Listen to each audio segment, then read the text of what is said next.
notre ami Philippe de Dieuleveux a disparu au Zaïre avec 6 autres personnes. L'équipe avait une liaison radio quotidienne avec la France, mais elle n'a donné aucune nouvelle depuis 48 heures.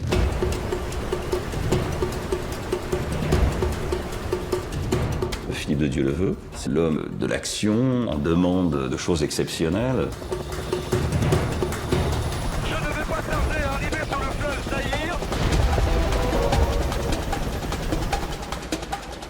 C'est une zone dangereuse. C'est un défi insurmontable. Ils ont disparu, quoi. On n'a plus de nouvelles, ils ont disparu. Donc maintenant, il faut chercher, il faut fouiller. L'un des 2 canaux a été repéré, mais il est vide. L'hypothèse de l'accident est la plus vraisemblable. Oh oui, c'est la quasi-certitude. Si c'est un accident, les corps normalement ne disparaissent pas. On a essayé de nous donner des tas de preuves de la noyade, mais qui ne tiennent pas. La raison pour laquelle M. Dieuleveux était là, c'est laquelle? Pourquoi a-t-on interrompu les recherches? Pourquoi a-t-on essayé de faire passer un cadavre pour un autre? Alors, que sont devenus les membres de l'expédition? Cherche-t-on vraiment à dissimuler quelque chose?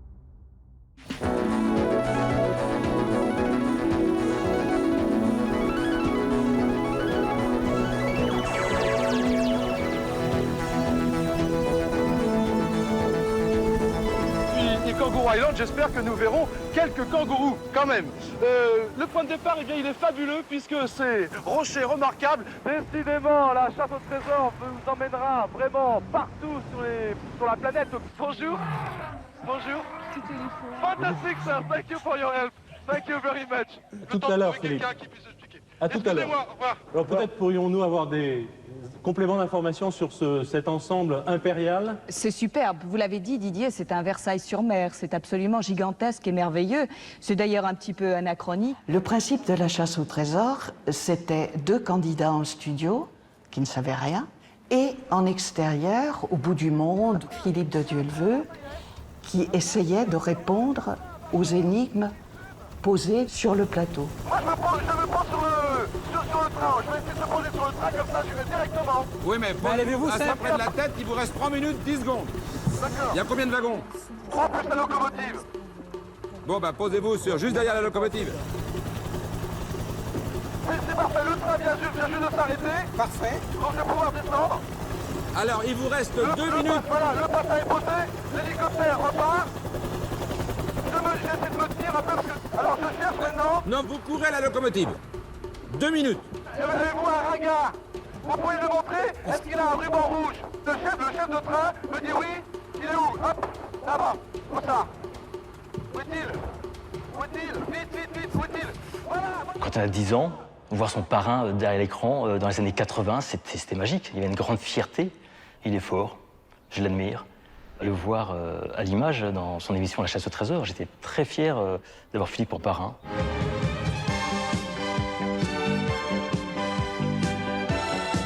Il fait des choses que nous ne savons pas faire. Il court, il saute d'hélicoptère, il saute souvent d'une eau à moins quelques degrés. Bref, avec Jacques-Antoine, il a sans doute fait avancer la télévision. Et dans sa catégorie, c'est indiscutablement le meilleur. Je vous demande d'applaudir le héros, le globe-trotteur, pas comme les autres de la chasse au trésor, monsieur Philippe de Dieuleveux.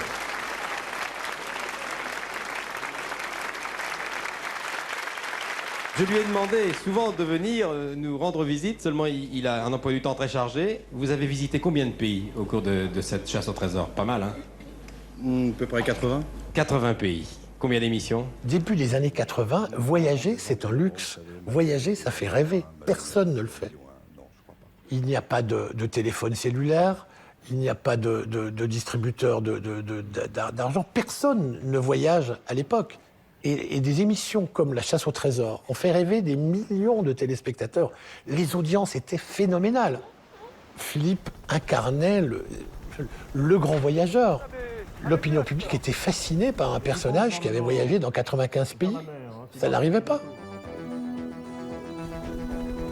Et c'est pour ça aussi que Philippe a été un tel personnage, un tel héros. On ne résistait pas au charme de Philippe de Dieuleveux. Philippe étant le dernier d'une série de garçons, Philippe avait un caractère très fort, donc c'était plutôt un insoumis de nature. Mais enfin, Philippe était un garçon qui était extrêmement débrouillard, donc il a fait 1001 métiers. C'était un aventurier déjà tout petit, en fait.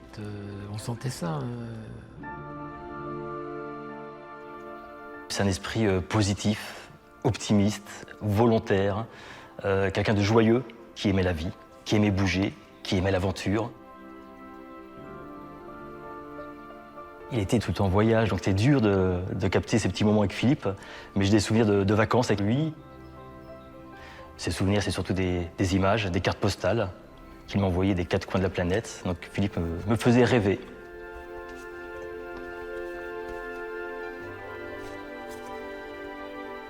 Est-ce que vous êtes angoissé, inquiet, serein, tranquille? Ça ne doit pas être évident. Je ne suis pas angoissé parce que c'est pas compliqué ce qu'on me demande. On me demande d'obéir, donc je veux dire, c'est pas difficile. C'est pas difficile, c'est vrai. Je monte dans un hélicoptère, aller à tel endroit, je regarde la carte, ok, pilote, on y va. Ça me semble évident. Moi, je serais déjà très embêtée. Bon, enfin, je pense que mon caractère est fait pour ce jeu. Moi, je m'amuse beaucoup et j'ai envie d'aller justement là où je ne sais pas ce qui va se passer. Dans les années 80, j'étais caméraman à Antenne 2, et c'est comme ça que j'ai connu Philippe de Dieuleveux. Alors, Philippe était un garçon très exubérant, passionné. Il avait un regard très perçant. Quand il vous regardait, il vous parlait droit dans les yeux. Je crois que la chasse au trésor, en fait, c'est pour lui une façon de faire de l'aventure, mais c'était pas vraiment sa passion. Il avait envie de... Lui, il rêvait de faire des grands reportages. À l'époque, c'était le début d'Envoyé spécial, etc. C'est ça qui le passionnait. Vous allez arrêter la chasse au trésor bientôt? Oui, j'ai décidé d'arrêter. Je ne voudrais surtout pas saturer et que les gens ras-le-bol, Dieuleveux, ras-le-bol. Non, 4 ans de cette vie passionnante menée à travers le monde, à un rythme fou, je trouvais que c'était bien. Je pense qu'il faut savoir s'arrêter, il faut passer à autre chose. Je m'appelle Christian Proutot, j'ai fondé le GIGN, que j'ai commandé 10 ans, jusqu'en 1982, date à laquelle j'étais affecté à la présidence de la République. J'étais à l'époque celui qui avait créé la cellule antiterroriste que je commandais. Je déjeune avec Philippe de Dieuleveux. Philippe me dit, voilà, j'en ai assez de tout ça, la chasse au trésor et tout, j'en ai assez de faire le zèbre. J'ai monté ma boîte de production et j'aimerais faire des reportages un peu exceptionnels sur les unités spéciales comme le GIGN. Il m'a dit, mais j'aimerais également voir toutes les unités dans le monde, mais également les opposants politiques, faire des reportages. J'ai rencontré Philippe à travers un copain qui avait organisé dans le sud de la France une chasse au trésor. Et c'est là où j'ai découvert d'ailleurs que la chasse au trésor, c'était plus ou moins, entre guillemets, bidonné. C'est-à-dire que Philippe connaissait les endroits exactement où étaient les objets à découvrir. Il y a une faille, il ne passe rien dans la faille. Attendez, vous avez raison, stop! Stop, chronomètre. Il a quand même beaucoup profité de cette émission qu'il a mis comme une star. Mais d'un autre côté, ce qu'il voulait, c'était aussi monter quelque chose d'authentique, une véritable aventure.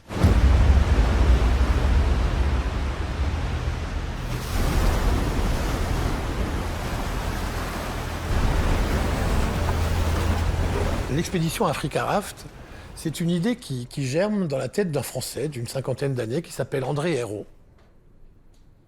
André Hérault, c'est un spécialiste de l'Afrique, bras droit de Thierry Sabine sur le Paris-Dakar.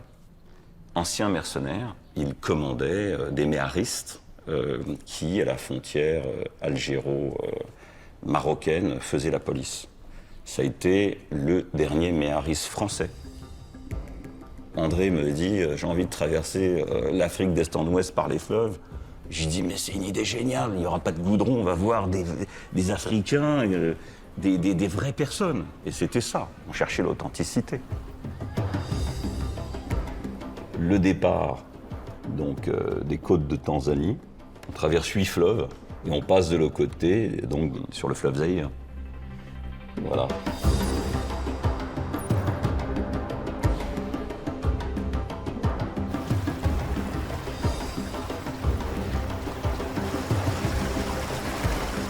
À l'époque, c'était le fleuve Zaïre, aujourd'hui le fleuve Congo, où l'on peut aller d'un bout à l'autre, environ 1300 km de voies navigables sur le fleuve. C'est quelque chose de si merveilleux, mais aussi qui fait peur.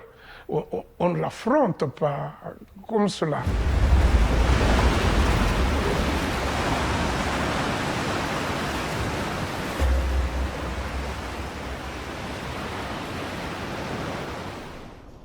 À l'époque de l'expédition, donc en 85, j'ai 25 ans. Je suis producteur de films publicitaires et nous voilà partis pour organiser ce projet. Et j'en suis donc le producteur.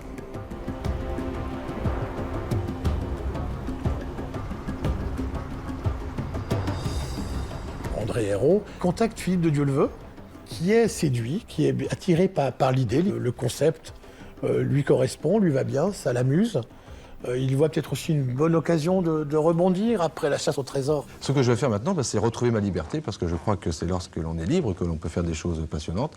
Et pour 85, j'ai déjà un certain nombre de raids et d'aventures en préparation à travers le monde. Je crois que c'est un nom qui se vend bien, qui vaut de l'or actuellement, Philippe de Dieuleveult. On doit chercher un peu à vous arracher à travers les journaux, la radio, la télévision. J'ai en effet pas mal de demandes.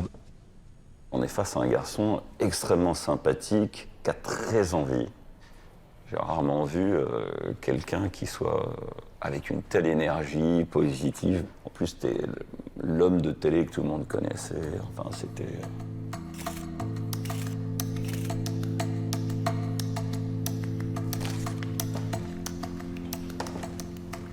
Alors, Richard Janel, chez Paris Match, et je me dis, tiens, Paris Match, ça peut être sympa au niveau du sponsoring, parce qu'on va faire des images, etc. Donc je demande à Richard, est-ce que ça peut t'intéresser? Il me dit, mais tu sais, Mobutu, je le connais très très bien, c'est moi qui fais toutes ces photos.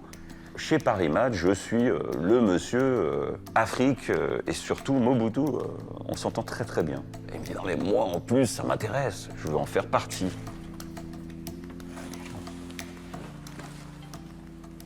Alors il adorait ses enfants et je crois que c'est une des photos qu'il a pris avec sa petite fille que Richard a fait et que c'était dans toutes les ambassades. Ah oui? Oui, vous saviez pas? Tu Non. savais pas? Si. Oui.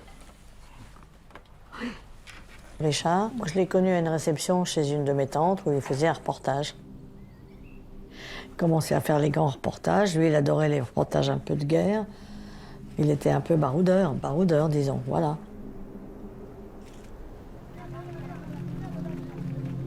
Et après, il a été photographe avec les présidents français, Pompidou, Giscard. Après, il est parti au Liban.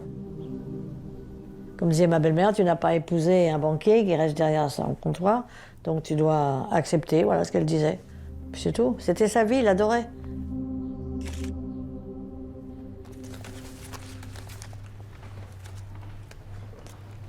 Oh, purée. Alors, Philippe de Dieuleveult a amené Marc Gurnot. Marc Gurnot, c'était un garçon qui était spécialisé dans les radios. C'est quelqu'un qui officiait déjà sur la chasse au trésor.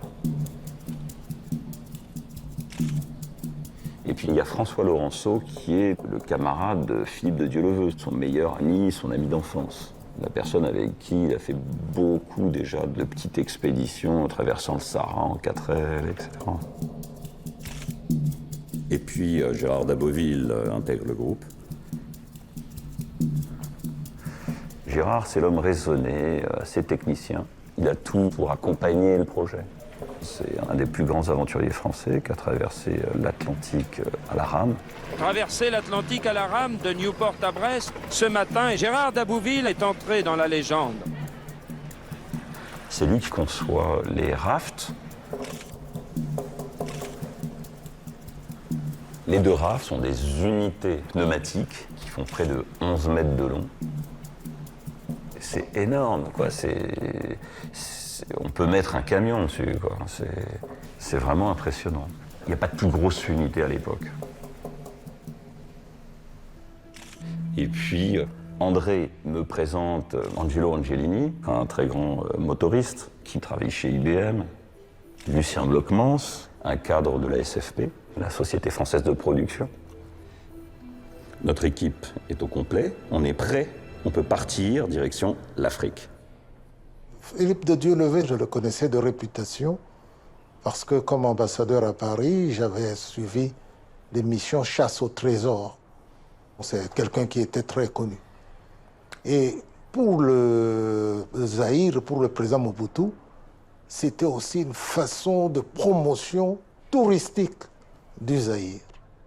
Donc c'est une expédition qui cadrait vraiment avec les intérêts du Zaïre de l'époque.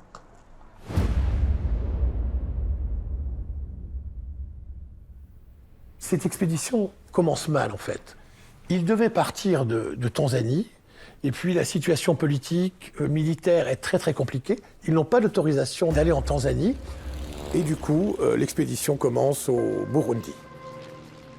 On arrive à Bujumbura, l'entrée sur le Zaïre est impossible. Il y a des gens qui nous rendent compte, ils disent « Oh là, n'y allez pas, on a pris des coups de mitraille, c'est pas le bon moment, il faut attendre un petit peu que ça se calme de l'autre côté. » Donc on attend, on s'ennuie sévèrement, une fois qu'on a monté nos rafts et qu'on est en attente de pouvoir passer de l'autre côté Zaïre.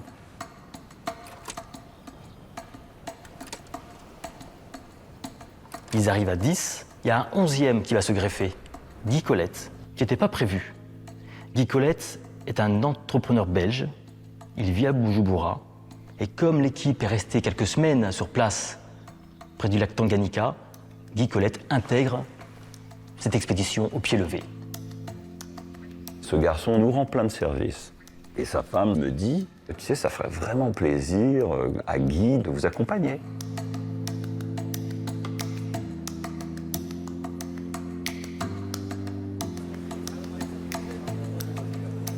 Au bout de 3 semaines, à Bujumbura, des tensions apparaissent dans le groupe.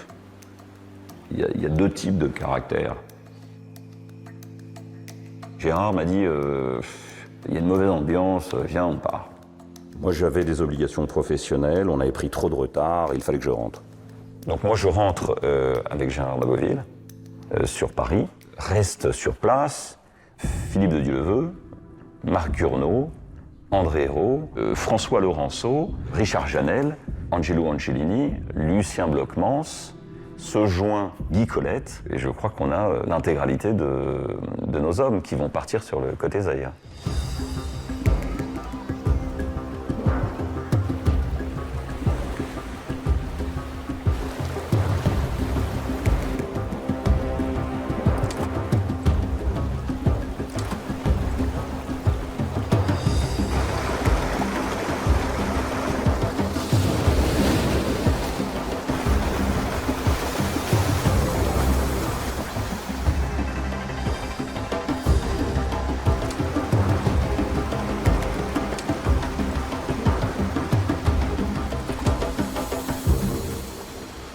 Et puis Philippe de Dieulevé, il doit rentrer à Paris, il a son épouse qui doit accoucher, il a aussi des gens à voir. Donc avec Marc Gurnot, qui est un de ses camarades d'ailleurs de la chasse au trésor, ils prennent un avion pour Paris.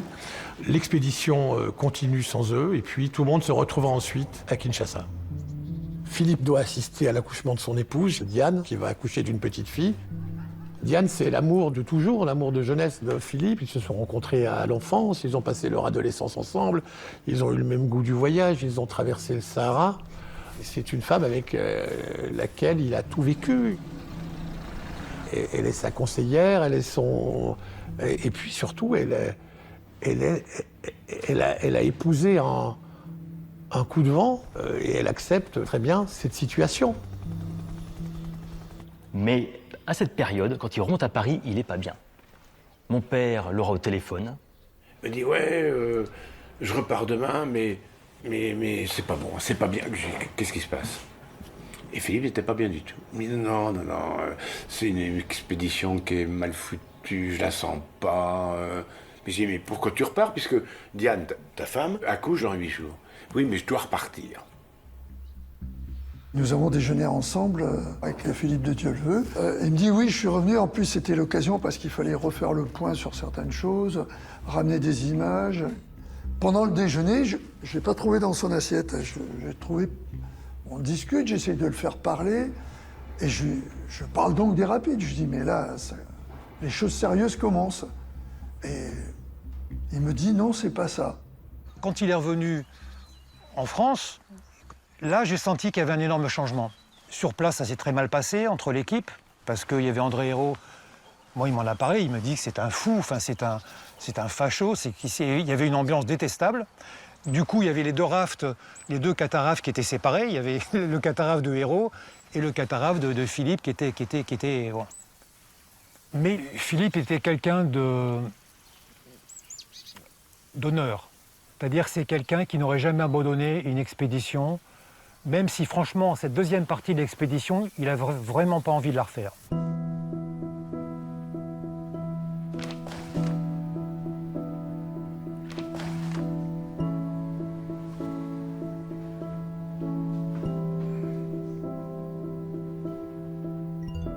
J'étais un ami de Philippe de Dieuleveux, de fraîche date, puisqu'on se connaissait depuis quelques mois. Et il m'a téléphoné, il m'a dit qu'il repartait la semaine suivante. On a dîné ensemble un soir. Il m'a dit, écoute, si tu veux, il y a des gens qui ont été obligés de s'arrêter parce que ça a pris beaucoup de retard. Et je lui ai dit, bon, c'est le genre d'expédition que j'aimerais bien faire. Donc je lui ai dit, écoute, moi je suis partant. À l'époque, je vivais seul, donc j'avais pas d'attache. Je me dis, je vais en profiter. Et puis finalement, Philippe n'attend pas que son épouse accouche, l'appel du large, l'appel de l'aventure, mais ça c'est tellement Philippe de Dieuleveux est plus fort que tout, et il retourne retrouver ses copains, direction Kinshasa.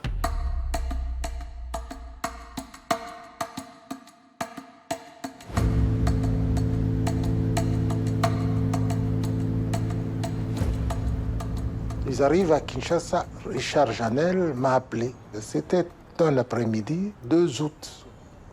Vraiment, l'enthousiasme était, parce que tout ce qu'ils avaient franchi jusque-là, mais moi je lui ai dit, mais vous allez où? Ils m'ont dit, non, maintenant on va à Inga. J'ai dit, est-ce que vous avez les autorisations? Ils ont dit, oui, nous avons eu toutes les autorisations nécessaires, parce que Philippe de Dieuleveux, était venu avant, il avait vu le président Mobutu, et grâce à votre intervention, parce que je l'avais mis en contact, Richard, avec mon successeur à Paris, qui avait facilité le contact entre Philippe de Dieuleveux et le président Mobutu. Nous avons été hébergés chez Nelson Bastos, qui était donc un Portugais qui habitait là. Il connaissait Guy Colette, qui avait, je pense, dit à Nelson Bastos, continue avec nous, parce qu'il y avait des gens qui n'étaient pas là. Donc ça avait été une recrue supplémentaire pour faire la fin. Après quelques jours de break à Kinshasa, l'expédition s'élance sur le fleuve Zaïre. Il y a 9 aventuriers sur 2 rafts, le Françoise et le Godelieve.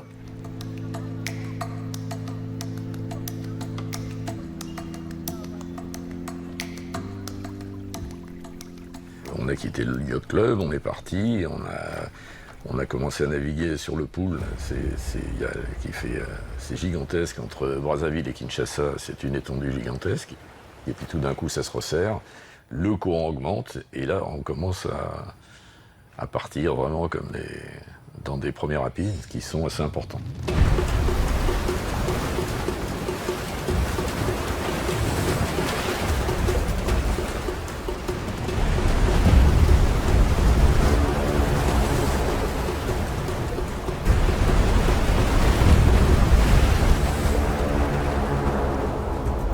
On trouve que c'est un peu plus fort que ce à quoi on s'attendait. Les bateaux résistent bien, tout se passe bien, on est très secoué.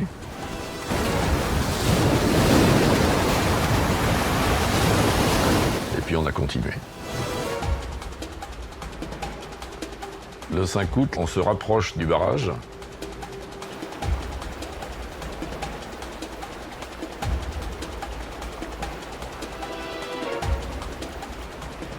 Imaginez un peu le barrage et puis presque une centaine de mètres de dénivellation. Et le débit, 40 000 mètres cubes par seconde. C'est le deuxième après l'Amazone.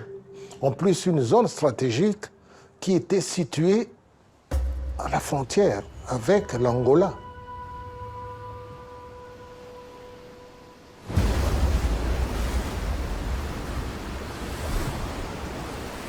On décide de s'approcher de l'île aux hippopotames.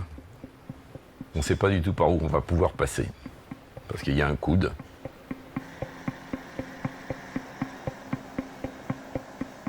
on amarre les bateaux, on part faire une reconnaissance à pied, et on voulait voir de l'autre côté par où on pouvait passer.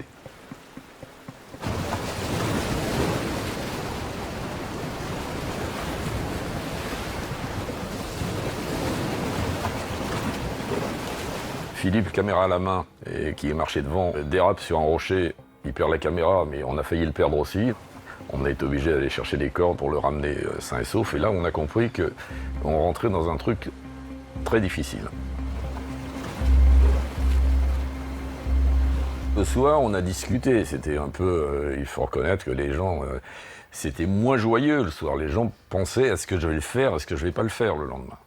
Après, chacun s'est retrouvé dans la tente où il était. Moi, je partageais celle de Philippe et de François.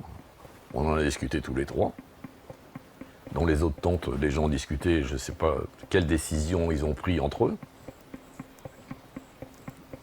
Moi, clairement, j'ai dit que j'irais pas. François a dit qu'il n'irait pas. Et le lendemain matin, quand on s'est levé, on a préparé le petit déjeuner, etc., etc. Et puis, voilà, la discussion est venue, on y va pas. Philippe a réfléchi longtemps, puis il a dit j'y vais. Je pense qu'il était un peu obligé par son image à le faire. Ensuite, les autres ont suivi, les uns derrière les autres.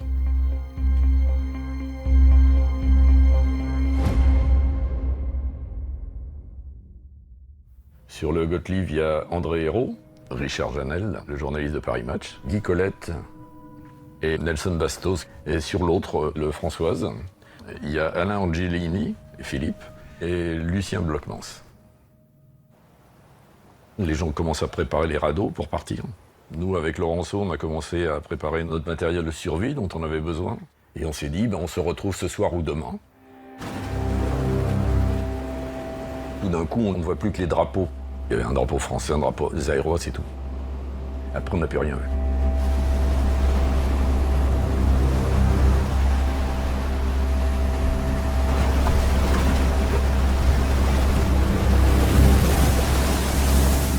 François et moi, on s'est dit, bon, maintenant, qu'est-ce qu'on fait pour sortir de cette île? On a commencé à faire le tour, à marcher un petit peu, et tout d'un coup, on a vu un type sur une chambre à air de camion. Un pêcheur. On lui a fait des signes, on a essayé d'expliquer tant bien que mal qu'on voulait traverser. Alors moi, les matins, je devrais aller voir mes filets là où on a vu les Blancs. Et quand je suis arrivé au niveau du pont d'Ingahin, il y avait des militaires qui m'ont dit il ne faut jamais aller passer, on a vu des Blancs passer, on ne sait pas, ils ont quel problème. Moi j'ai dit non, moi je dois y arriver parce que il y a mes filets, j'ai fait la pêche là-bas. Ils m'ont dit, bon, ça va, au cas où vous mourrez, ce n'est pas notre problème. En descendant, j'ai aperçu 2 Blancs seulement. Je les ai salués. Bonjour, monsieur, bonjour. Mais qu'est-ce que vous faites? Non, non, on a l'expédition française, mais on nous a dit que vous êtes au nombre de 9. Où sont les autres? Les autres sont déjà répartis. Et vous, comment est-ce que vous allez arriver à Inga? Oh non, bon, on ne sait pas, peut-être, on va se débrouiller. Vous allez vous débrouiller comment? J'ai dit, bon, je vais vous aider. Aider comment? Avec la chambre à air. Le premier dit, est-ce qu'on nous n'allons pas mourir ici? Non, vous n'allez pas mourir. Ça, c'est la chambre à air que j'ai utilisée. La chambre à air, malgré qu'il n'y a pas de l'air. Alors, on est arrivé à Ingahin. Il a pêché les Blancs, il a pêché les Blancs. Les Blancs qu'on disait, les voilà. Je les ai remis aux mains des autorités. Ils sont remontés à la cité.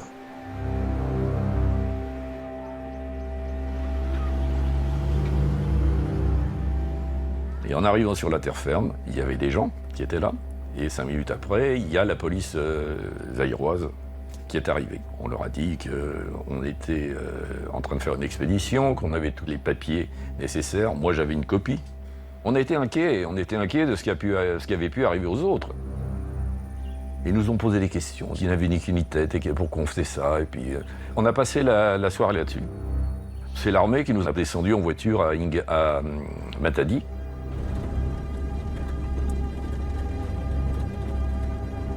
Après, on voit un type de l'AND, qui est un autre type de la police, qui nous retire nos passeports. On nous met à l'hôtel Métropole.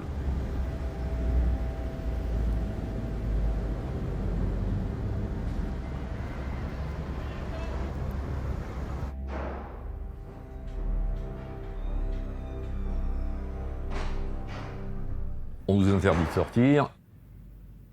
Notre premier souci, c'était de réussir à prévenir l'ambassade de France, de réussir à prévenir les militaires français qui étaient en poste à Kinshasa. On avait affaire à des gens qui étaient très inquiets de ce qui s'était passé, qui a priori avaient peur de ce qui s'était passé, plus pour eux que pour nous. Donc notre souci à nous, c'était d'essayer de prévenir. Et le soir, on n'a pas pu le faire. Il n'y avait pas de téléphone, il n'y a pas de truc, etc. Donc on a passé la nuit, on n'a pas très bien dormi. On avait un mode opératoire qui était très simple. Chaque soir, échange radio. Tout va bien, RAS, etc. L'expédition continue. Premier soir, pas de contact, il y a un souci. Deuxième soir, toujours pas de nouvelles. Philippe de Dieuleveux participait à une expédition sur le fleuve Zaïre, au Zaïre. Toute son équipe, 7 personnes au total, n'a pas donné de nouvelles depuis 48 heures. Bonjour, notre ami Philippe de Dieuleveux a disparu au Zaïre avec 6 autres personnes. Philippe de Dieuleveux, qui n'a jamais hésité à prendre de gros risques dans la chasse au trésor, participait à une expédition sur le fleuve Zaïre, un fleuve dangereux, à cause des cascades nombreuses et des chutes. L'équipe avait une liaison radio quotidienne avec la France, mais elle n'a donné aucune nouvelle depuis 48 heures. Depuis mardi, nous n'avons aucune nouvelle. Ils ont disparu. Et là, on ouvre une grande carte d'Afrique en disant, voilà, Matadi est là, Kin est là, Kinshasa est là, voilà. Et elle a dit, on n'a pas de nouvelles, ils ont disparu. J'ai 20 ans, j'ai jamais perdu de copains, d'amis autour de moi. Comment un gars que j'ai connu, que j'ai vu vivant, que j'ai vu souriant, avec lequel on a fait des soirées, comment un personnage comme ça peut disparaître, s'évaporer, pouf, corps et âme, un beau matin au Zaïre.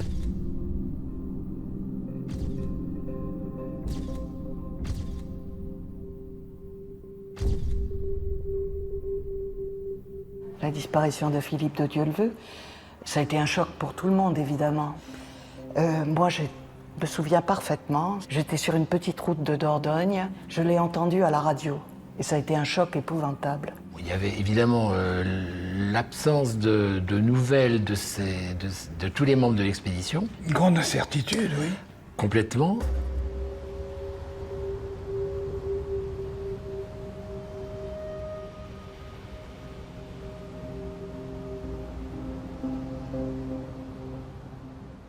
Marc Gurneau, vous faisiez partie de l'expédition. Vous rentrez, c'était une mission impossible? Non, c'était pas une mission impossible, c'était une mission difficile, mais c'était avant tout une aventure. Donc un groupe de 6 à 8 personnes qui avaient décidé de vivre cette aventure. Moi, je suis rentré pour des raisons professionnelles. Le travail n'attend pas. Et l'équipe a continué. Donc. Les embarcations étaient assez résistantes? Oui, oui, oui. Ce qui me fait penser qu'il n'y a pas de choses trop graves, c'est que nous avions 2 tonnes de matériel à bord dans des emballages étanches. Et s'il y avait eu le moindre incident, on aurait retrouvé quelque chose. Et pourquoi cette expédition? L'aventure d'une bande de jeunes qui en ont un peu marre de la grisaille de Paris. Alors je suis le lieutenant-colonel Moreau, à la retraite depuis 1997. Mais en 1985, j'étais coopérant militaire, capitaine, dans l'armée zaïroise. Il faut savoir qu'en 1974, entre Giscard d'Estaing et Mobutu, des accords de coopération ont été signés pour la création d'une brigade parachutiste. La 31e brigade para, c'était à l'époque la plus forte coopération militaire de la France, avec un commandement zaïrois, c'était un commandant zaïrois. Le 8 août 1985, le colonel de Mamaou m'appelle et me dit, voilà Moreau, on est sans nouvelles d'une expédition qui s'appelle Africa Raft, qui descend le Zaïre et dont on n'a plus de nouvelles au niveau des rapides d'Inga. Franchement, voilà, il me dit, comme ça, je vois son doute, je vois son visage, il me dit, je ne sais pas ce qui s'est passé. Il me dit, allez, tu pars tel jour, tu réunis tes troupes, tu descends sur Matadi et tu essayes de voir ce qui se passe. Ma mission, je le conçois d'un seul coup, c'est de retrouver des hommes.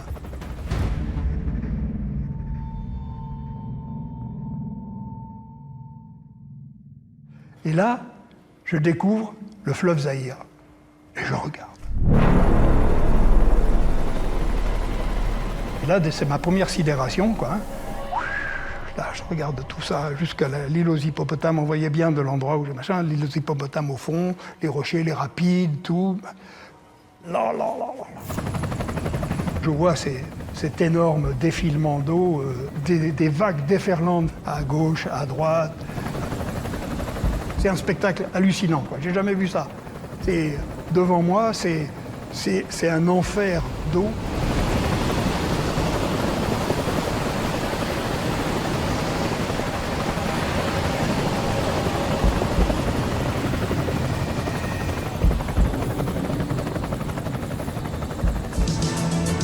Toujours aucune nouvelle de Philippe de Dieuleveux, disparu au Zaïre avec 6 autres personnes.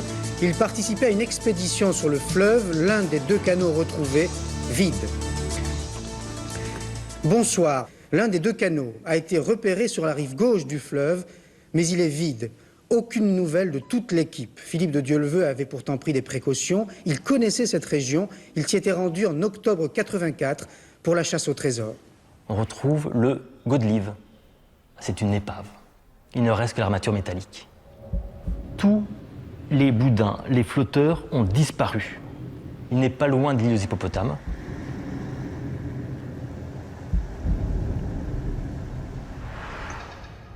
Donc François, Laurence et moi-même, on remonte à Inga et on nous indique l'endroit où le bateau a été retrouvé. On va survoler l'endroit. Moi j'étais dans l'hélicoptère, François ne l'était pas. L'après-midi, on commence à visiter des villages un peu partout et on retrouve les boudins du raft qui ont été découpés pour faire des chaussures. On retrouve les affaires qui ont été emmenées. Le bateau avait été pillé par la population. Et le jeudi, il a récupéré les effets, ce qui a trouvé. Il est parti avec.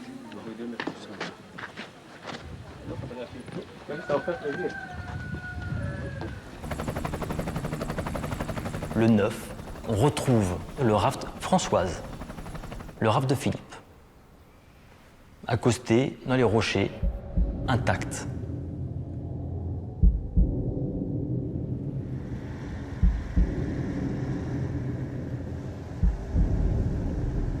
Le Françoise, lui, il est comme un bateau qui s'en est bien sorti. C'est le bateau où se trouvaient Philippe de Dieuleveux et puis Angelo Angelini et Blockmans. Le poste radio, l'antenne est intacte. Si l'antenne est intacte, cela prouve que le raft ne s'est pas retourné. Par contre, il n'y a pas d'homme.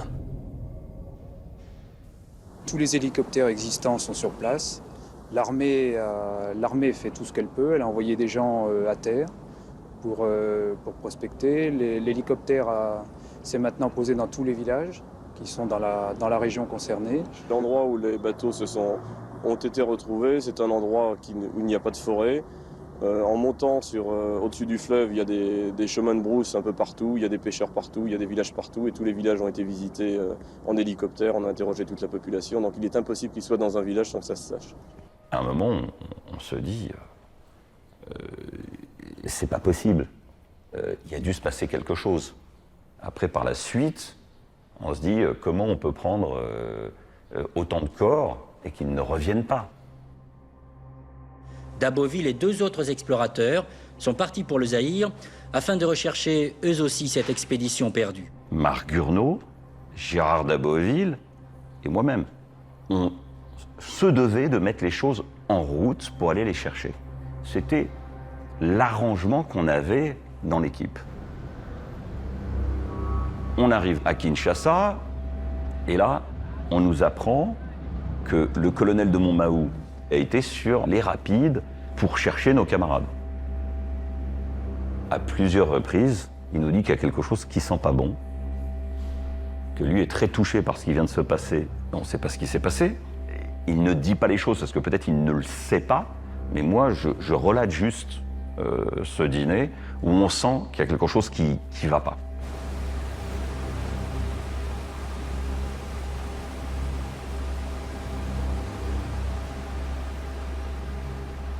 Philippe Rochaud et moi, on apprend simplement que Philippe de Dieuleveux, on ne le retrouve pas, il a disparu.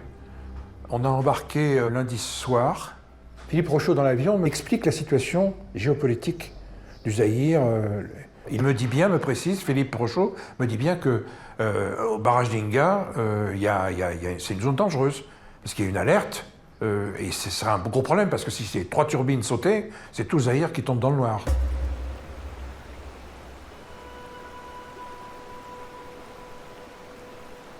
Le site Inga est toujours en alerte, minimum, parce que c'est une cible potentielle. Et vu l'étendue, une cible facile. Inga produit 2000 mégawatts. Alors quelqu'un qui sait neutraliser Inga, neutralise Kinshasa et l'ennemi. C'est pour cela qu'il y a toujours des militaires, des gens de renseignement, etc. Ça, c'est normal.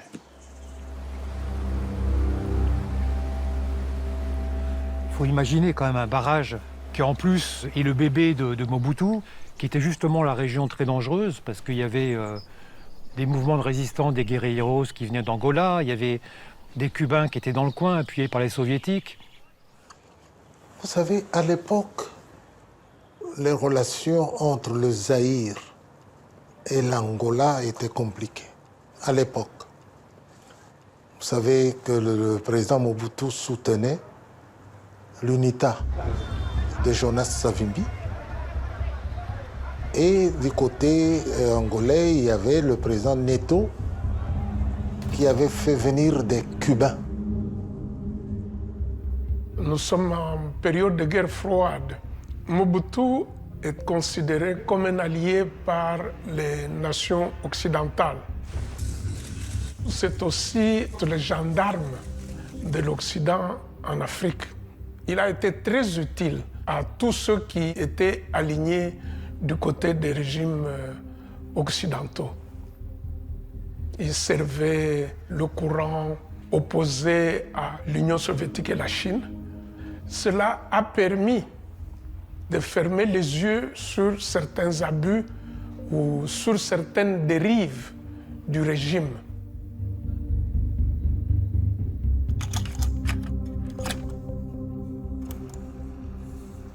C'est au bout de 10 jours qu'un de mes camarades officiers me dit « Tiens, ton frère, il fait parler de lui, il fait de la pub, il est au Zaïre, il a disparu, on le recherche et tout. » J'appelle donc Diane, la femme de Philippe, qui venait d'accoucher, et je lui dis « Oh là, ce qui se passe n'est pas normal. Je vais demander à Paris l'autorisation de partir au Zaïre pour enquêter. Ce qui se passe n'est pas normal. » Et Diane, au téléphone, me répond « Ça sert à rien de partir, ça sert à rien. » Je dis quoi? Ça sert à rien? Mais Philippe, c'est mon frère, et j'y vais. Quand mon père apprend la disparition de son frère, il y a cette intime conviction qu'il s'est passé quelque chose. Pour lui, c'est pas normal. Il veut savoir ce qui s'est passé.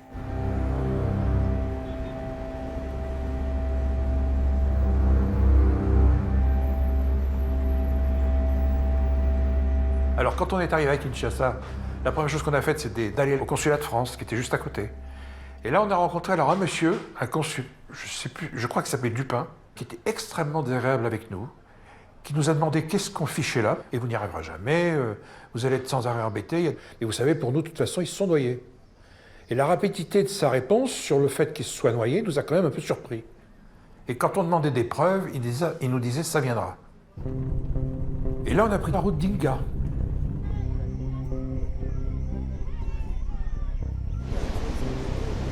Quand on voit la beauté du fleuve, on comprend qu'elle ait pu séduire Philippe de Dieuleveux et ses compagnons. Nous sommes ici au niveau des chutes de Yalala. Et là, normalement, les corps devraient arriver et rester bloqués par les rochers. C'est en effet là que les pêcheurs retrouvent généralement les victimes qui ont été tuées par le fleuve en amont. Hélas, pour l'instant, aucune découverte d'un corps qui aurait pu nous permettre de déterminer les circonstances exactes de ce drame. Le gouverneur d'Inga nous dit, écoutez, on connaît quelqu'un qui a été témoin, mais on connaît un Zaïrois qui éventuellement pourrait vous aider. Donc ils sont allés le voir, ils ont dû palabrer quelque temps, Et finalement, le soir, le Zaïrois en question est venu. J'avais pris les jumelles cette fois-là. J'ai pu remarquer l'embarcation. Tout de suite, je n'ai vu personne. Mais 5 minutes après, j'ai vu quelqu'un sortir de l'embarcation, aller vers la rive, revenir dans l'embarcation, prendre un sac et retourner sur la rive. Après, alors, j'ai vu 2 personnes debout dans l'embarcation qui rangeaient des sacs jaunes. Et là, ils avaient l'air blessés, ils avaient l'air en difficulté physiquement? Non, comme vous le voyez sur place ici, je ne peux pas dire exactement s'ils étaient en difficulté. Il m'a semblé qu'ils étaient à l'aise. Physiquement, celui qui a quitté l'embarcation pour aller jusqu'à la rive, apparemment, de loin, vous voyez la distance vous-même, il semblait être à l'aise physiquement.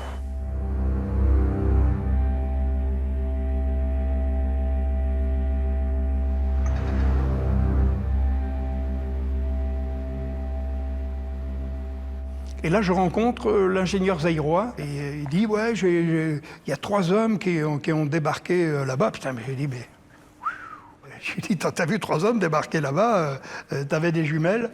Ouais, j'ai de mauvaises jumelles. » D'accord. Un est resté à bord. Oui.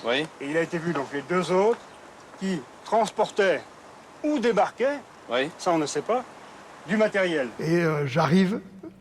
Au bout d'un moment, quand même, après un bon moment de crapahut, j'arrive sur cette plage. Allez les mecs, en ligne, posez les sacs, installez le truc, fouille de la plage. Et là, méthodiquement, on s'avance sur cette plage qui fait à peu près 200 mètres, à peu près, jusqu'au fleuve, comme ça. Donc là, déjà, dans le contact radio, on me demande de nous mettre torse-poil. Pourquoi torse-poil? Parce qu'ils allaient pouvoir essayer de voir si on pouvait discerner un blanc d'un noir. Là, tout de suite, au réseau radio, on voit rien, on vous voit pas. D'accord. Ça voulait donc dire que l'ingénieur zaïrois avait certainement eu beaucoup de mal, et je le comprends, à cette distance-là, à discerner des hommes qui débarquaient là, à la couleur de leur peau. Voilà. Et puis d'un seul coup, mon capitaine, venez voir. Et là, on commence à trouver sous les rochers des documents de Philippe de Dieuleveux, des photos de lui, ses ceintures avec les batteries de caméra, les films, des négatifs qui étaient dans des boîtes plastiques, des vivres, des médicaments, tout était caché sous les rochers, tout était au sec sur cette plage. Ils ont passé des rapides qui étaient certainement assez violents, mais il y a une certitude, c'est que concernant le bateau de Philippe, ils sont sortis, ils ont été sur les berges. Donc qu'est-ce qui se passe? On se dit, il y a un truc, lequel? On ne sait pas. On est sur place, on va essayer de trouver par nous-mêmes.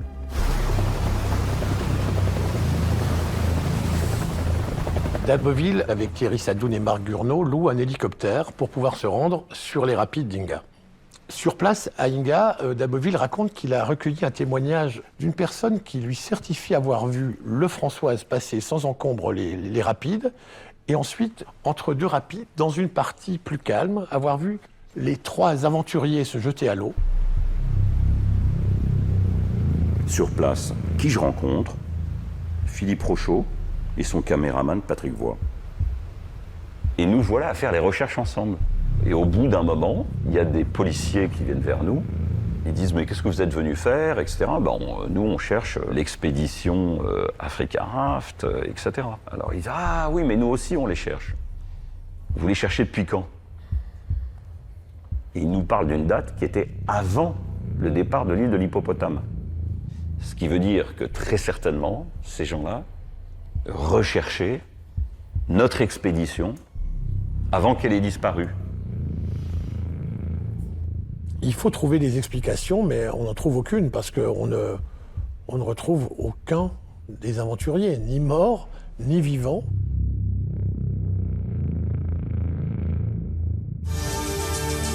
La disparition de Philippe de Dieuleveux et de ses 6 compagnons, un pêcheur zaïrois a vu hier soir le corps d'un Européen dérivant dans le fleuve Zaïre, ce qui confirmerait la thèse de l'accident de l'un des 2 bateaux de l'expédition.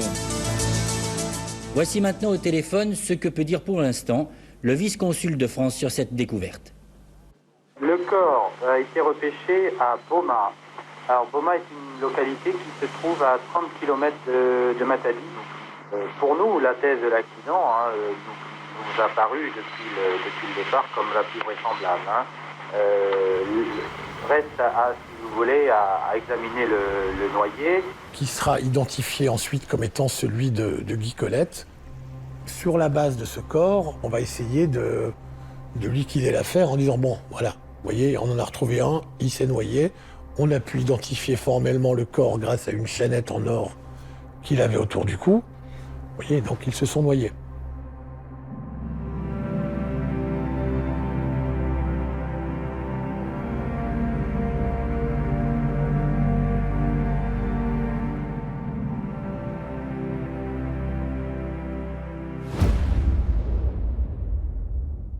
En France, évidemment, l'affaire avait pris une tournure importante. Là, d'un seul coup, on apprend, enfin, le colonel va me l'apprendre, hein, qu'un détachement du 2e REP, section nautique, section montagne, sous le commandement du colonel Jean, que je connaissais bien et qui était un ancien du Zaïre. Et donc tout ça, ça arrivait par C-160, hélico Puma et tout le matériel démonté dans le sens là, ça atterrissait à Kinshasa. En fait, on envoie la France cette fois-là. Et en dernière minute, une information exclusive RTL, le président du Zaïre, le général Mobutu. Le président de la République française m'a transmis sa demande pour l'envoi d'une équipe de militaires français pour aller enquêter sur... Ça n'a même pas traîné une seconde, ma conscience étant tranquille. Et le colonel Mobutu, il me dit, Moreau, tu vas repartir comme conseiller technique de cette expédition de recherche, prépare-toi, tu pars demain matin. Allez, je représente, je refais le machin, et cette fois-ci, j'emmène ma caméra.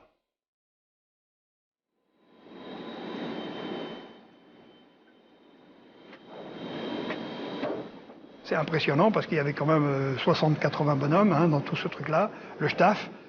Là, on avait des moyens importants pour partir faire la 2e partie des recherches. Plus, nous arrive Jean de Dieuleveux, le frère de Philippe.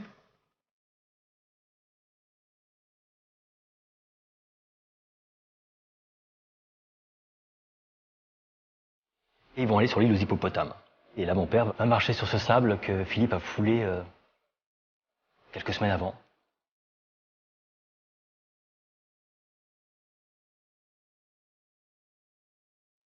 Mon père, au fond de lui, se dit « Je vais savoir, je saurai ce qui s'est passé, parce qu'il s'est passé quelque chose. C'est pas un simple accident.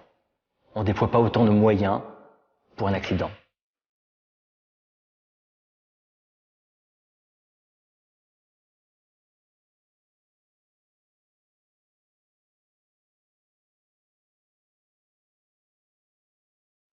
Et Jean a passé combien de temps là-bas quand il est parti? Oh, 4-5 jours. Pas plus? Oh non, pas plus.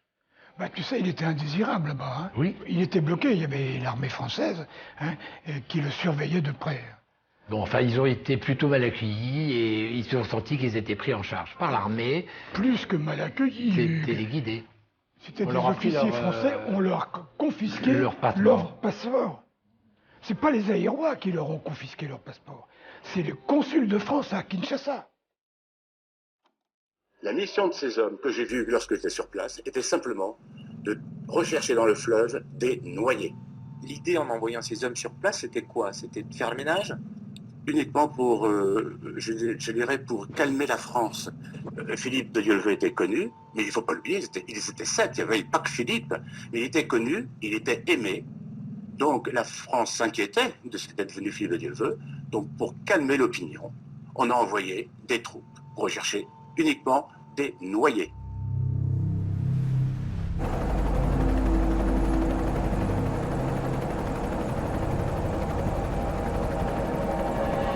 Et là, avec le staff d'état-major, on décide de larguer 2 fûts. Je propose, j'ai dit voilà, on va larguer 2 fûts, lestés à peu près avec le poids d'un homme minimum et maximum.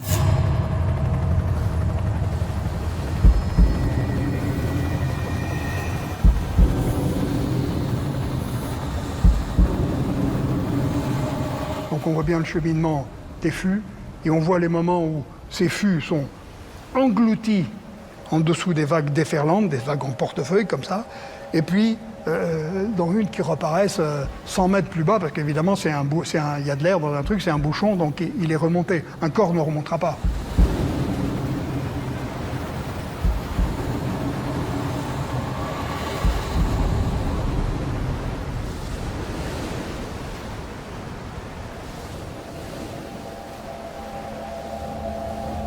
2 tonneaux de 70 kilos chacun, le poids d'un homme, étaient largués dans les rapides. On les retrouvait un peu plus loin, complètement comprimés par la force du courant. L'expérience a définitivement convaincu l'armée qu'il n'était plus nécessaire de poursuivre les recherches. Maintenant, on a vraiment la certitude que les chances de retrouver Philippe de Dieuleveux et les membres de son équipe est quasi nulle. L'hypothèse de l'accident est la plus vraisemblable. Oh oui, c'est la quasi-certitude.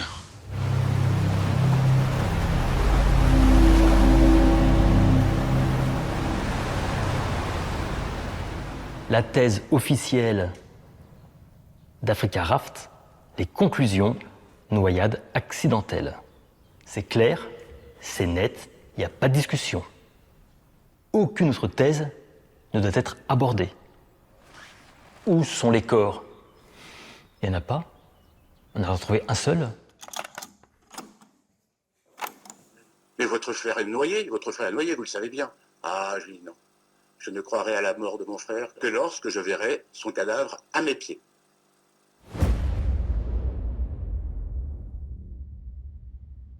Quand on parle à la radio, je ne sais plus par quel média, on apprend qu'un corps a été retrouvé. Ah non, Jean, il a reçu un télégramme du vice-consul de France à Kinshasa. Oui, ah oui. Oui, c'est le vice-consul de France à Kinshasa, Monsieur Dupin, DUPIN, qui a envoyé ce...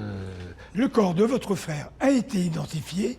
Veuillez prévenir votre famille, nous indiquer le lieu d'inhumation et nous procéderons au rapatriement du corps.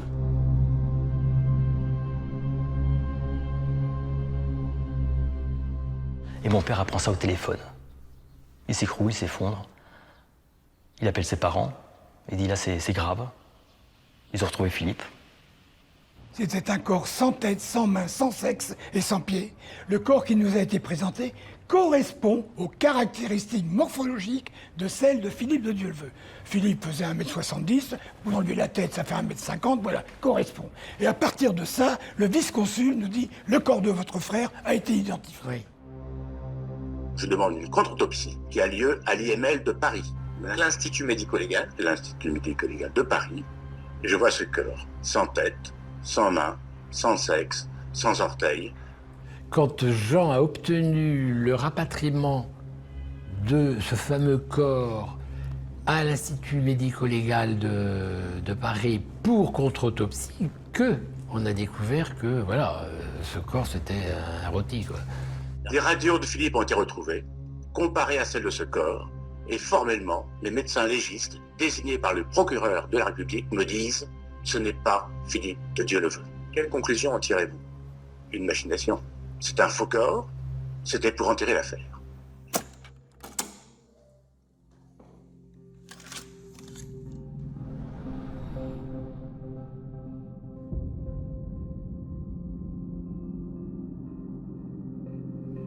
Donc évidemment, là se fait jour, surtout dans l'esprit de Jean de Dieuleveux, son frère, naît l'hypothèse, le doute qu'on a voulu lui cacher quelque chose, qu'on a voulu cacher quelque chose à la famille, que c'est pas un hasard si on fait passer un corps comme étant celui de Philippe, c'est qu'on veut en fait solder cette histoire, mettre le mot fin, trouver une explication rationnelle et sans l'obstination de Jean et de la maman de Philippe. On aurait peut-être pu faire passer ce corps pour étant celui de Philippe. Ça a tenu peut-être à pas grand-chose. Qu'est-ce que vous réclamez aujourd'hui, madame? La vérité, et savoir quand il est mort, comment il est mort. J'ai perdu 5 fils au total sur 8. J'ai 51 arrière-petits-enfants. Moi, je pense à l'avenir. A-t-on essayé de faire passer un cadavre pour un autre? Aujourd'hui, Roland Dumas, ministre des Relations extérieures, reconnaît lui-même que le médecin légiste de Kinshasa s'est peut-être trompé. Alors, que sont devenus les membres de l'expédition? Où sont les corps? Cherche-t-on vraiment à dissimuler quelque chose? Je ne sais plus sur quel plateau je suis interpellé par quelqu'un qui me dit « Monsieur de Dieuleveux, voici le téléphone pour vous ». Allô, Monsieur de Dieuleveux, ici Jean-Pierre Elkabbach. Ne quittez pas, je vous passe Monsieur Roland Dumas, ministre des Affaires extérieures. Étrangère. Monsieur de Dieuleveux, ne vous faites aucune illusion. Votre frère a été bouffé par les crocodiles, ainsi que ses amis. Le fleuve en est infesté. Je lui coupe la parole, je lui dis « Monsieur le ministre, ce que vous ignorez, c'est que j'ai 13 ans d'Afrique noire derrière moi. Je connais parfaitement les mœurs des crocodiles. En aucun cas, ils ne vivent dans les rapides. » Clic, clic, clic. On avait raccroché.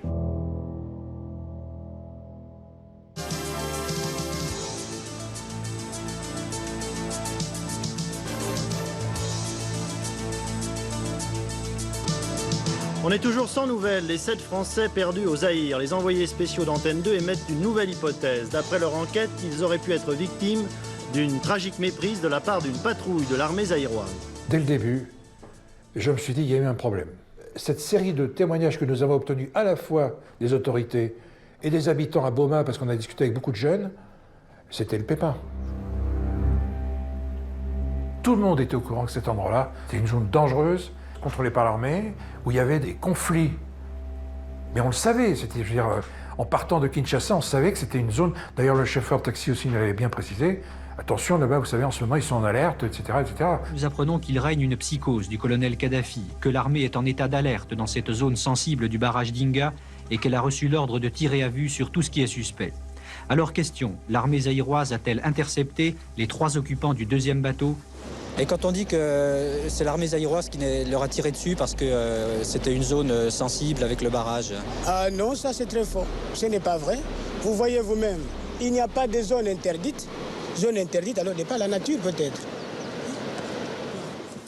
Pourtant, les gendarmes zaïrois cherchent eux aussi à savoir si les 3 occupants du 2e bateau ont pu être interceptés par une patrouille zaïroise qui a appliqué les ordres de tirer à vue sur tout élément suspect.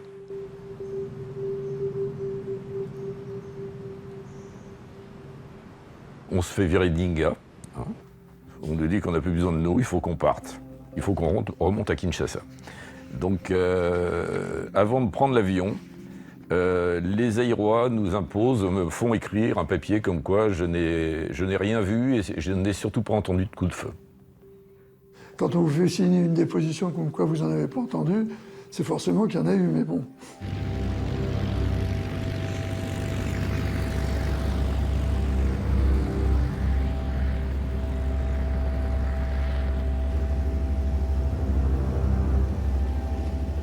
Claude Épervrier, qui était l'ambassadeur de France à l'époque, a beaucoup insisté pour que j'accepte de donner une interview à la télé locale. Il m'a dit on a vraiment besoin que vous alliez sur le plateau de la télévision locale pour dire ce qui s'est passé sans mettre en cause les Zaïrois, etc., etc. Alors, vous me parlez de bavure. Je commande cette armée depuis l'accession de notre pays à l'indépendance. Chez moi, chef militaire, ce qui compte ne sont pas le racontard des uns et des autres. Lorsqu'on m'implique dans une histoire aussi tragique, ça me fait de la peine. Vraiment beaucoup de peine. Vous dites bien à ces messieurs, le seul obstacle à leur expédition, c'est Inga.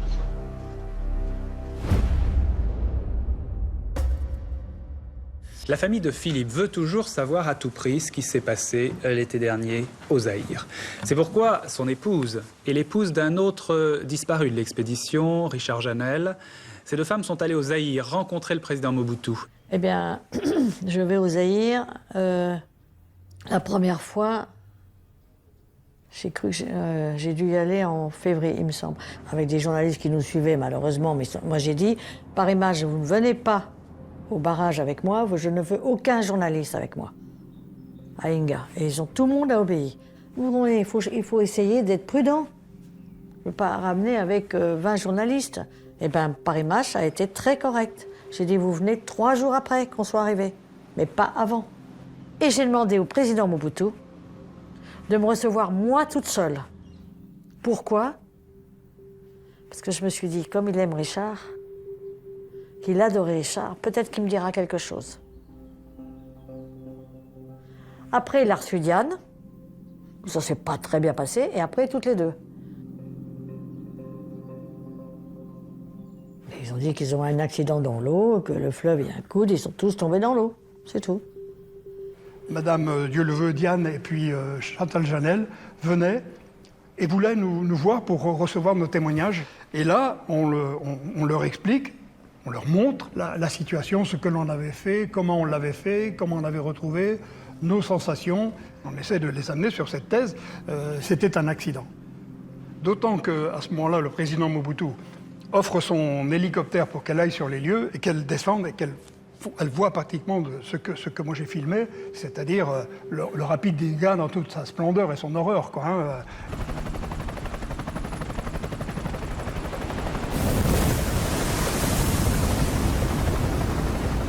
Écoutez ce qu'a dit Maître Lafont à Roland Sicard. La première hypothèse qu'il faut reconnaître, c'est la noyade, avec le fracas et le tumulte des eaux qu'il faut voir pour réaliser. J'ai l'impression que la France, je ne sais pas qui, mais a tout fait pour amener Madame Janel et Madame de Dieuleveux face au rapide avec Maître Lafont pour leur dire regardez comment c'est grave, les rapides, regardez comment c'est dangereux.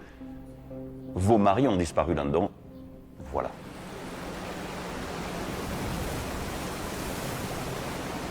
Je pense qu'ils ont été trop loin, qu'ils ont présumé de leur force et que, comme beaucoup d'aventuriers à l'heure actuelle d'ailleurs, parce qu'il y en a plein à qui il arrive des accidents, puisqu'ils s'imaginent qu'on peut tout faire et que c'est l'engrenage de l'aventure, on va toujours plus loin, il faut faire mieux que le précédent, il faut faire... je ne sais pas si c'est une bonne chose.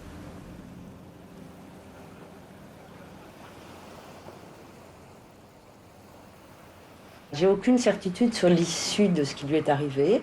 J'ai une conviction tout à fait personnelle qui est qu'ils se sont, à mon avis, tous noyés. La disparition, c'est terrible, une disparition.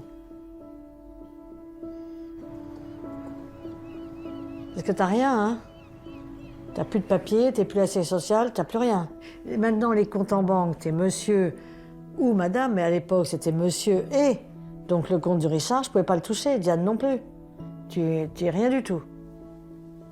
Ben oui, tout est bloqué, tout est bloqué. Et tu n'as plus de rentrée d'argent, comment tu fais? Moi, j'avais des beaux-parents qui avaient des moyens. Diane, elle n'avait rien. Voilà, et puis après, Diane a décidé de faire un papier comme quoi ils étaient vraiment morts dans l'eau. Elle a voulu qu'on signe ça, ben moi j'ai signé, mais j'ai dit bon ben... On ne sait pas si c'est vrai, et puis voilà. Comme ça, elle a eu de l'argent, et moi un peu d'argent, et voilà.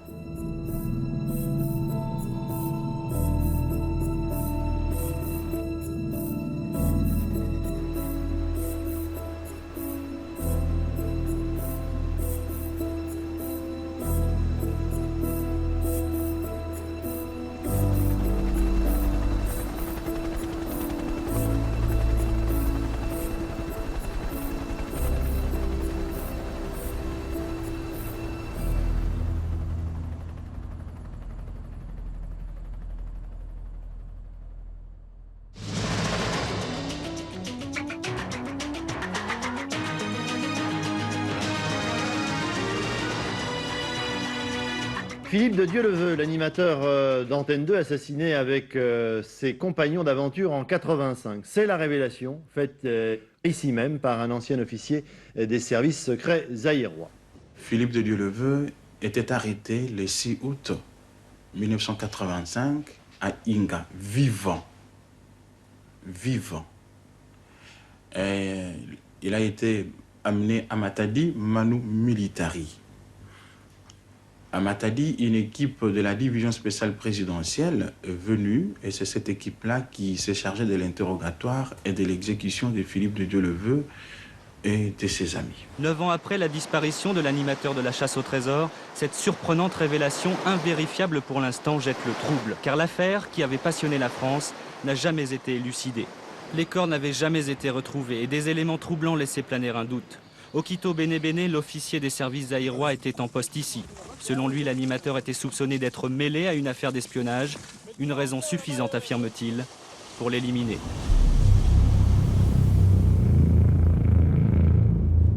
Alors vous vous rendez compte, monsieur, de l'importance des révélations que vous faites. Pourquoi avoir attendu vous-même 9 années avant de les faire?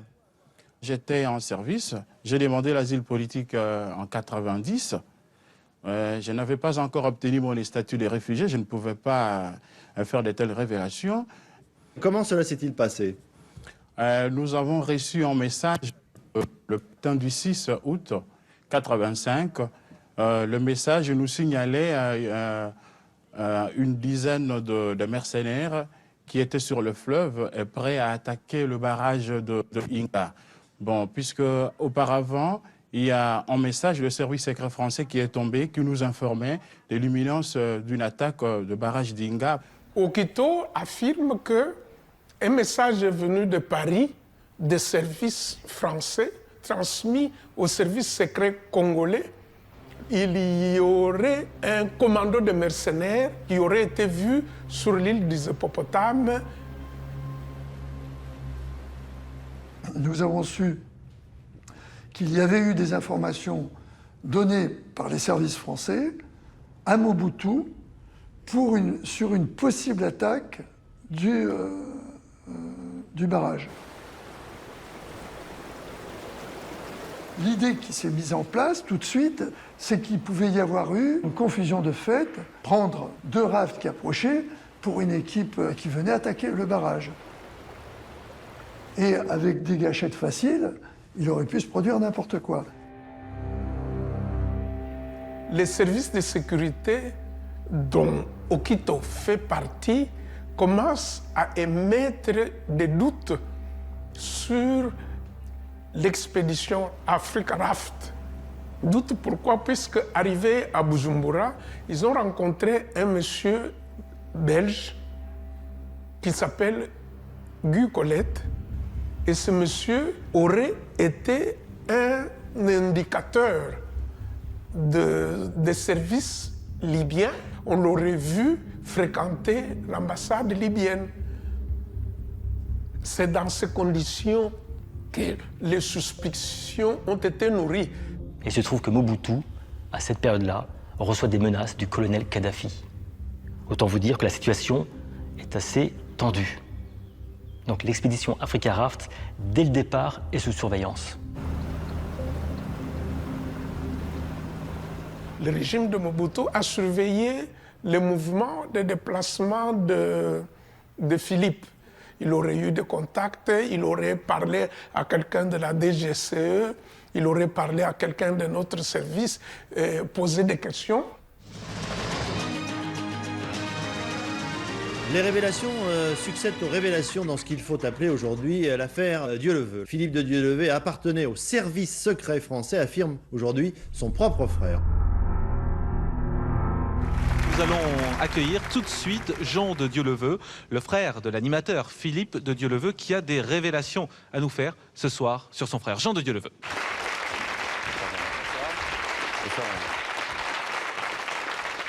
Première question, je voudrais préciser que vous étiez militaire de carrière, vous étiez lieutenant-colonel dans l'armée, ce qui donne encore plus de poids à vos propos, puisque vous nous dites ce soir que votre frère, Philippe, était en fait un agent secret, pourrait-on dire, qui travaillait pour les services secrets français. Normalement, c'est secret, non, justement. Je le sais depuis 20 ans. Parce que Philippe et moi, nous étions frères, amis et complices, très confidents. Donc Philippe, un jour, m'a dit, bah, voilà, Jean, je te dis, voilà, je fais ça. Peut-être aussi un peu pour se libérer. Il voulait que quelqu'un qui soit près de lui le sache. Philippe de Dieuleveux, c'est un para avec toutes les valeurs qui vont avec ce titre de parachutiste. C'est pas rien d'être para dans l'armée française. Quand Jean me dit que Philippe était de la DGSE, je suis pas étonné. Ça va avec le personnage. Puis quelque part, je trouve que ça va avec sa légende.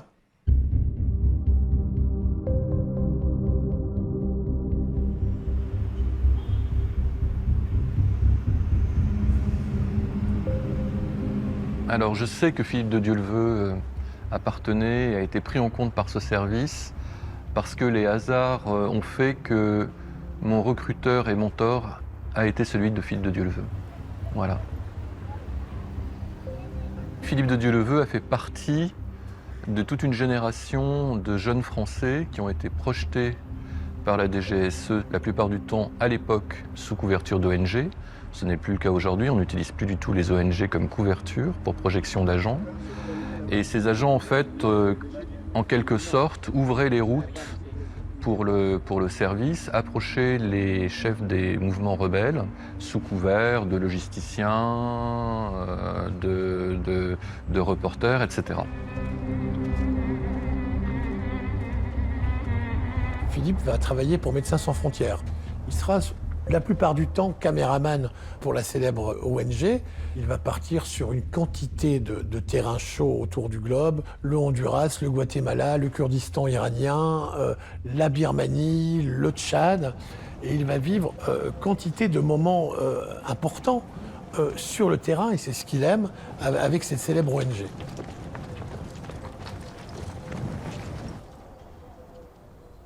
Philippe il avait un esprit de soldat. Il a fait son service militaire, comme tout le monde à l'époque, mais quand il a intégré la DGSE, il était quelque part marié et lié à cette famille. Alors, Philippe de Dieuleveux travaillait pour un service très particulier, une unité très secrète qui n'existait pas dans l'organigramme ni du SDEC ni de la DGSE. Ce service qu'on a un petit peu dénommé au sein de la DGSE le service des clandestins. Donc s'il était capturé ou mis en difficulté sur un théâtre d'opération, rien ne le reliait au service de renseignement extérieur de la France.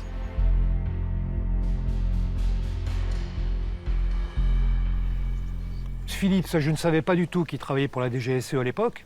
Je l'ai appris par la suite. Mais c'est évident qu'à partir du moment où il travaille pour la DGSE, on travaille toujours pour la DGSE. Un barrage comme Inga, qui est un barrage d'une importance cruciale sur un plan économique et sur un plan politique aussi par rapport à Mobutu, était truffé de militaires, était truffé de services secrets, et passer dans cette région-là, ça devenait extrêmement dangereux. Le message venu de Paris les informe qu'il y a un groupe de mercenaires prêt à attaquer les barrages. Et le groupe de mercenaires, il faut le relever, c'était des Blancs. Puisqu'il y a très peu de Blancs dans les environs là-bas. Il y avait quelques Américains qui travaillaient du côté du barrage, des Allemands ou des Belges qui travaillaient sous le barrage. C'est tout. Il n'y avait pas d'autres Blancs dans les environs. C'est alors que, selon Okito, un autre message est venu de la DSP, Brigade spéciale présidentielle, demandant de tout faire pour neutraliser les commandos. Et c'est le point de départ de tout ce qui est venu se dérouler après. Et plus personne n'a pu avoir le contrôle sur tout ce qui s'est passé.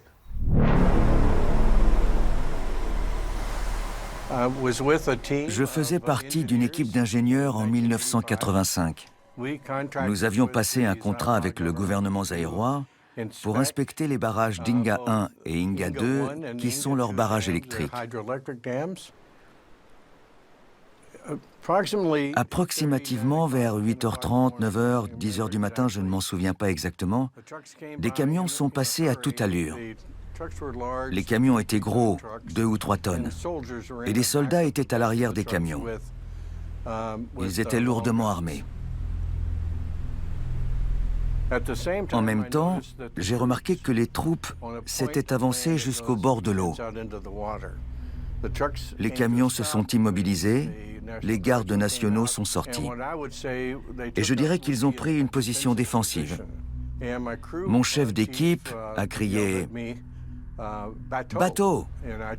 et je me suis retourné pour regarder. J'ai vu quelque chose dans la rivière.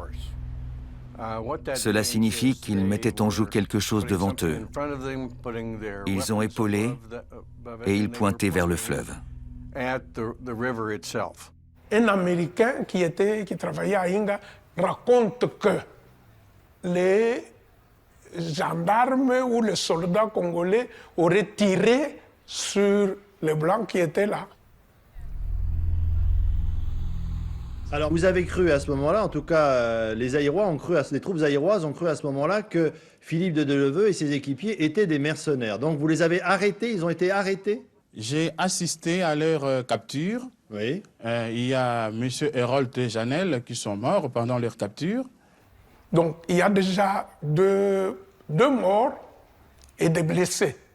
Il ramasse tout le monde et décide d'aller avec eux à Matadi.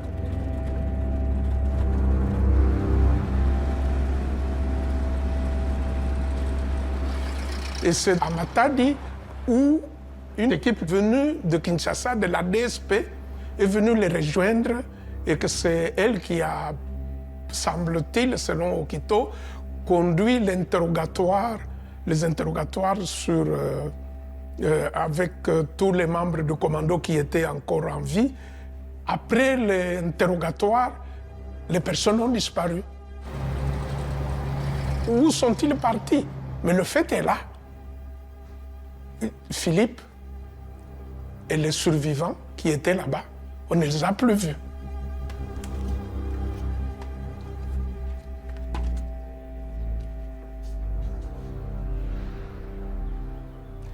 Jean rencontrera Okito. Ils vont se voir à 2 reprises. Et mon père a acquis la conviction qu'Okito Benebene disait vrai sur certains points. Je suis contente que la vérité éclate, parce que je crois sincèrement qu'ils ont été assassinés. Qu'est-ce qui vous permet de dire ça aujourd'hui? Parce qu'on nous a donné on a essayé de nous donner des tas de preuves de la noyade, mais qui ne tiennent pas du tout. Et ma grand-mère, qui est morte à 99 ans, a eu 8 garçons. Elle en a perdu 5 de son vivant. Et le dernier, Philippe, elle s'est battue pour lui. Elle n'a jamais accepté cette thèse officielle de la noyade. Suite à la sortie du livre d'Okito Benebene, avec tous ces détails et ces éléments nouveaux, mon père déposera plainte contre X. Il y aura une enquête.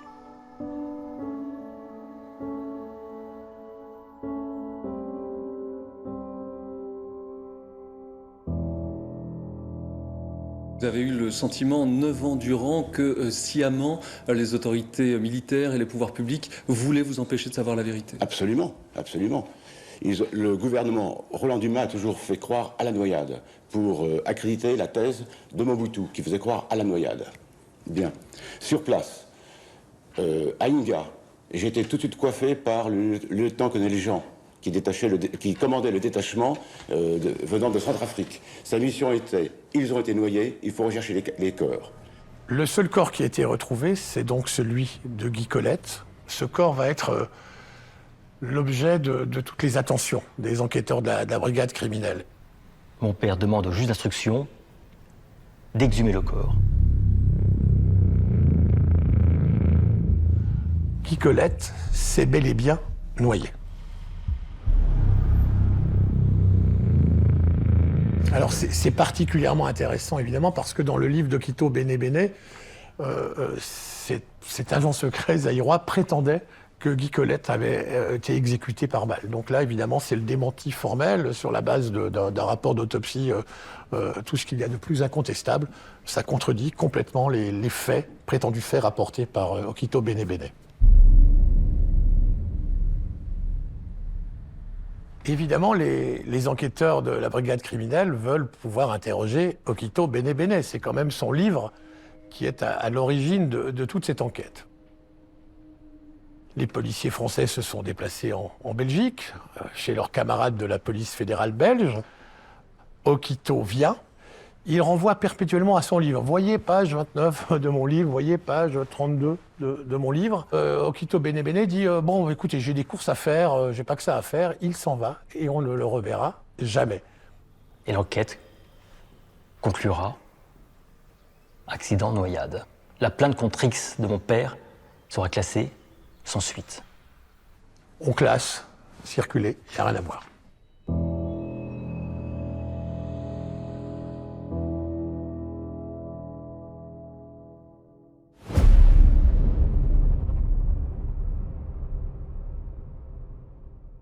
En 2005, il y a une personne qui rentre dans ma vie qui est intéressée par l'affaire de Dieu-le-veut.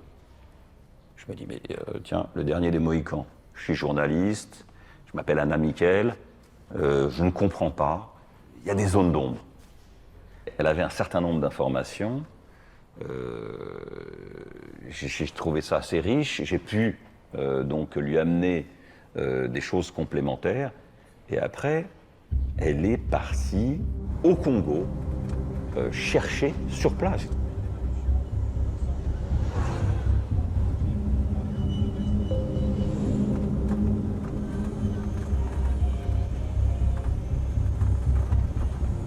Vous étiez quoi à l'époque? J'étais militaire. Militaire où? À la division FIS. C'était quoi le FIS? C'était une force d'intervention spéciale chef de l'État. C'était quoi le travail? Nous étions pour la mission privée du président de la République. Privé? C'est-à-dire? S'il y a peut-être quelqu'un à lever ou à tuer. Moi, je fais des recherches sur 7 Français qui ont disparu il y a 20 ans. Donc, qu'est-ce que vous savez de cette histoire? Philippe Dieulevée. On nous a appelés à la Jolie Site pour faire un travail. C'était quoi Jolie Site? Bon, Jolie Site, à l'époque, c'était un site touristique, mais on les a transformés comme un centre militaire. Ils sont allés récupérer des mercenaires à Moutadi pour les amener à Kinshasa. On leur reprochait quoi? Bon, on a voulu savoir qui l'avait envoyé, si c'est Kadhafi ou un autre. Mais lui ne voulait pas répondre. Et ensuite, c'est pas vous qui l'avez tué? Non, c'était pas nous. Parce que notre service était organisé comme ça. Mais on avait des groupes. Là, c'est pour la tuerie, là, c'est pour la torture, là, c'est pour la filature. Donc, on avait plusieurs groupes. Et vous étiez dans quel groupe? Nous étions juste pour la torture. Donc après, c'est d'autres qui se sont occupés de... Ouais, c'était pas nous. Donc là, si on trouve Gorille, il est mieux placé de t'expliquer comment ils étaient morts et tout. Parce que c'était leur métier. Chérie, ça va?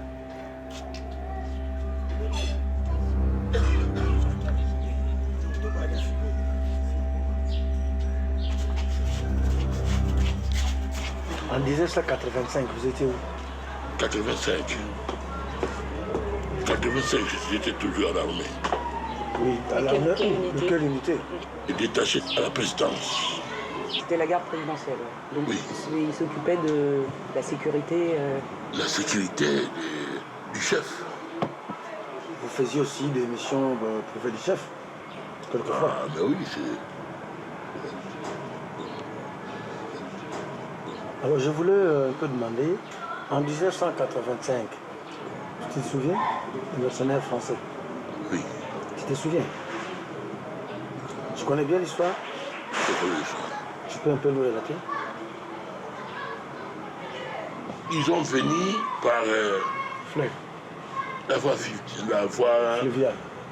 Quelle intention? Pour saboter des barrages ou bien? Alors ils ont eu l'affrontement là, puisque quand ils commençaient à venir, ils étaient déjà repérés. On nous avait amené 4 à Jolie Site. Oui. Après nous, on les a envoyés à la DSP. Dès qu'ils ont venu chez vous à la DSP, vous avez fait quoi avec ce gens? Est-ce qu'ils sont rentrés en France? Est-ce qu'ils étaient arrêtés mais dans un cachot ici? Ou comment? C'est ça, je voulais savoir.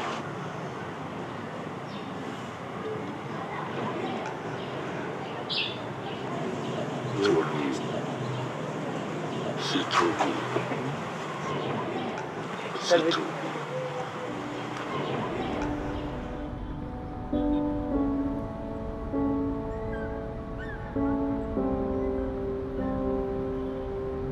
Anna Michael, elle revient à Paris et là, elle commence à raconter ce qu'elle a découvert. Elle proposait de travailler sur le Zaïre à l'époque, le Congo aujourd'hui, autour de l'affaire Dieuleveux. Je lui avais dit, écoute, Dieuleveux c'est bien, parce que ça permet de raconter l'Afrique. Cette histoire permet de raconter l'Afrique, parce qu'on est dans le monde du Zaïre de l'époque, de Mobutu, ce monarque qui règne sur ce pays immense et absolument fascinant qu'était le Zaïre de Mobutu.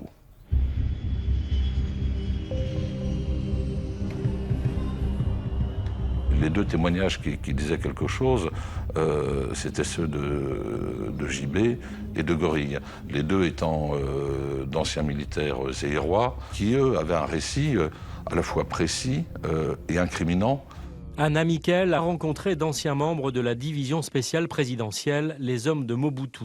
Leurs déclarations accablantes se recoupent. Des témoignages d'exécutants, c'est-à-dire les petits bras du régime de Mobutu qui ont exécuté la basse besogne, qui ont arrêté ces hommes, qui les ont transférés, qui les ont interrogés et qui les ont exécutés.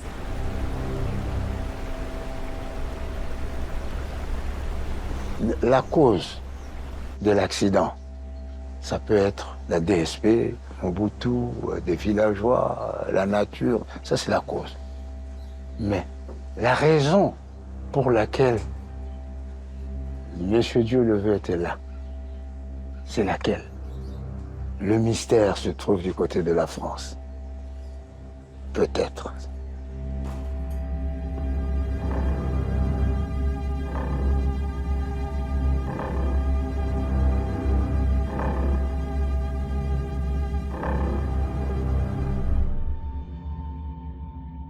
Ma conviction que l'on ne retrouve qu'un corps, et qu'il y ait 6 corps qui aient disparu, c'est que, manifestement, il y a l'omerta autour de quelque chose qui s'est passé, on a fait en sorte qu'on ne les retrouve pas.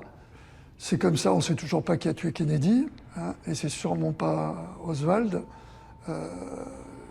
Je pense qu'il y a malheureusement, il y a des dossiers pour lesquels on n'a pas vraiment d'explication. Et en principe, on a des explications parce qu'il y a des gens qui parlent. À ce niveau, tout est possible. Et quand on fait une construction de l'esprit et de raisonnement, on peut conclure à tout. Mais la réalité est différente. Je ne peux pas donner une construction logique à mon raisonnement dans cette affaire. Parce que est-ce qu'il y a une logique? Donc, je ne dis pas que mon objectivité va être touchée, mais d'un côté, j'étais le représentant d'un gouvernement, s'il y a des choses à cacher. De l'autre, Richard Janel était mon ami. C'est ça le problème.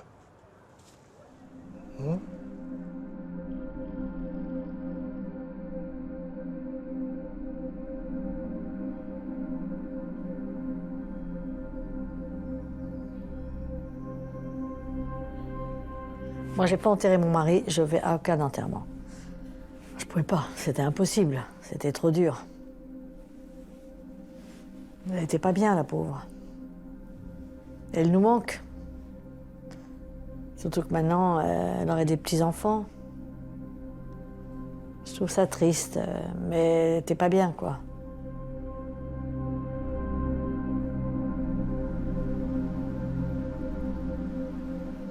Mon père s'est battu 30 ans sur cette affaire, 30 ans de sa vie à y penser régulièrement, à nous en parler, nous, ses enfants. J'ai grandi avec cela. Personne ne l'a écouté. Il en a énormément souffert.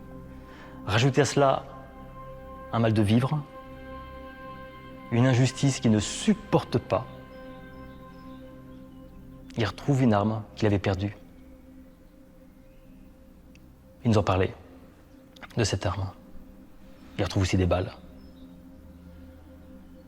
Et là, il place l'arme sur son cœur. Et il appuie sur la détente.